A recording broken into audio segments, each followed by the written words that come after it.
आपल्या सगळ्यांना माहिती श्रावण महिना येतो आणि श्रावण महिन्यात सोमवाराला किती विशेष महत्व आहे. आता मी का सांगते, कारण की काय काय लोकांच्या आयुष्यामध्ये खूप अनस्टेबिलिटी. आता अनस्टेबिलिटी म्हणजे कसली, तर काय काय लोकांना जॉबमुळे सतत सतत ट्रॅव्हलिंग करावं लागते. सतत म्हणजे कंटाळले असते ते. काही दिवस खूप छान वाटतं ट्रॅव्हलिंग करायला, पण नंतर कंटाळतो माणूस सतत ट्रॅव्हलिंग करून करून.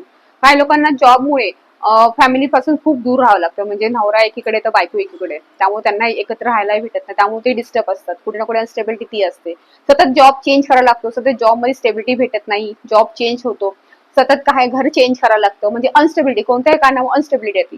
म्हणजे तुम्हाला कोणत्या काही काही वेळेस आपल्याला कळत नाही आपल्याला करायचं काय आयुष्यामध्ये. काही काही लोकांची म्हणजे शिक्षणामध्ये अशा अडचणी येतात. कोण सायन्सला जातं, म्हणतं कॉमर्सला जातं, म्हणजे त्यांना जॉबमध्ये कुठे काय करायचं, पुढे शिक्षण कोणतं घ्यायचं तेही कळत नाही. अनस्टेबिलिटी त्याला म्हणतात.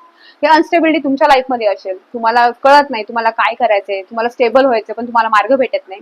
त्या श्रावण महिन्यामध्ये कोणत्याही सोमवारी हा उपाय नक्की करा. काय करायची, छोटीशी घंटी घ्या.